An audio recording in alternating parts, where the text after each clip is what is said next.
حضرت جبرائیل علیہ السلام کی رفتار، یعنی کہ جب حضرت ابراہیم علیہ السلام نے اپنے بیٹے حضرت اسماعیل علیہ السلام کو ذبح کرنے کے لیے چھری چلائی تو حضرت جبریل امی جنت سے مینڈھا لے کر کتنی جلدی اور کتنی رفتار میں آئے تھے، اسی کے واقعے کو آج میں آپ کو بیان کروں گی۔ السلام علیکم دوستوں، جب حضرت ابراہیم علیہ السلام نے اپنے بیٹے کو ذبح کرنے کے لیے چھری چلائی تو حضرت جبریل امی اللہ کے حکم سے مینڈھا لے کر جنت سے آئے تھے، اور وہ کس رفتار میں آئے تھے اور کتنی تیزی سے آئے تھے، اور آپ کی رفتار کب تیزی سے ہوئی، یعنی کہ سب سے تیز آپ کون سے وقت میں آسمان سے نیچے تشریف لائے تھے اللہ کے حکم سے، اسی کے بارے میں اسی ویڈیو میں آپ کو بیان کروں گی۔ اور دوستوں، آپ سے ریکویسٹ ہے کہ اگر آپ نئے ہیں، آپ نے میرے چینل کو سبسکرائب نہیں کیا ہے تو آپ میرے چینل کو سبسکرائب کر لیں تاکہ آپ کو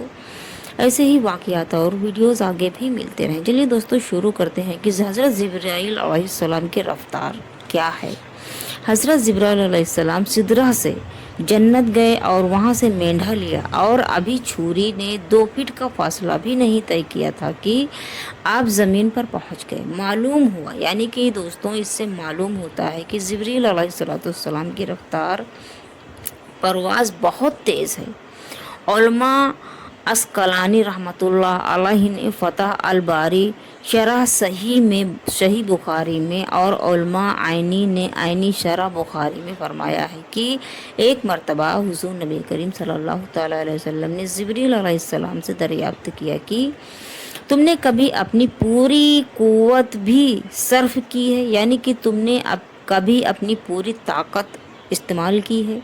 جبریل علیہ السلام نے عرض کیا کہ 4 مرتبہ میں نے پوری قوت صرف کی ہے، یعنی کہ 4 مرتبہ میں نے اپنی پوری طاقت لگائی ہے۔ یہ حضرت جبریل امی بیان کر رہے ہیں نبی پاک صلی اللہ تعالیٰ علیہ وسلم سے۔ پہلی مرتبہ جب حضرت ابراہیم علیہ السلام کو منجک میں رکھ کر آگ میں پھینکا جا رہا تھا، یعنی کہ دوستوں آپ کو حضرت ابراہیم علیہ السلام کے آگ میں ڈالنے کا واقعہ معلوم ہوگا، اور جب نمرود فرعون ڈال رہا تھا حضرت ابراہیم علیہ السلام کو آگ میں، تو حضرت جبریل امی بہت ہی تیز رفتار سے آئے تھے، اور آپ بیان کر رہے ہیں کہ آگ کے شعلے آسمان سے باتیں کر رہے تھے، پھر اللہ کے خلیل آگ کی طرف جا رہے تھے۔ میں مقامی سدرہ پر بیٹھا تھا، اللہ تعالیٰ نے حکم دیا کہ جبریل جلدی پرواز کرو، میرا خلیل آگ میں جا رہا ہے، آگ کو پرمار کر گلزار بنا دے۔ یا رسول اللہ صلی اللہ تعالیٰ علیہ وسلم، میں نے سدرہ سے پرواز کی اور خلیل اللہ یعنی کہ حضرت ابراہیم علیہ السلام کے آگ میں پہنچنے سے پہلے گیا اور آگ کو گلزار بنا دیا اللہ کے حکم سے۔ دوسری مرتبہ حضرت جبریل امی دنیا میں تیزی سے کب تشریف لائے تھے؟ دوسری مرتبہ میں سدرہ پر بیٹھا تھا، چھری حضرت اسماعیل علیہ السلام کے گلے کی طرف آ رہی تھی۔ چھری کے لیے صرف 2 فٹ کا فاصلہ طے کرنا باقی تھا کہ چھری کے اس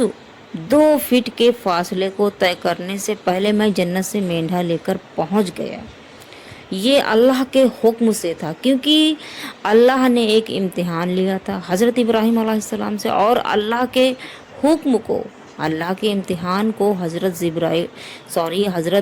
ابراہیم علیہ السلام نے پورا مکمل کیا، یعنی کہ پاس کیا، اور آپ کے بیٹے حضرت اسماعیل علیہ السلام نے بھی پورا صرف دکھایا، اور پوری ایمانداری کے ساتھ میں وہ قربان ہونے کو تیار ہو گئے تھے۔ تیسری مرتبہ حضرت جبریل امی دنیا میں تیزی سے کب تشریف لائے؟ حضرت یوسف علیہ السلام کو کنویں میں ڈالا جا رہا تھا، والد سیدنا یعقوب علیہ السلام کا پہنایا ہوا لباس اتار دیا گیا، کھانا پھینک دیا گیا،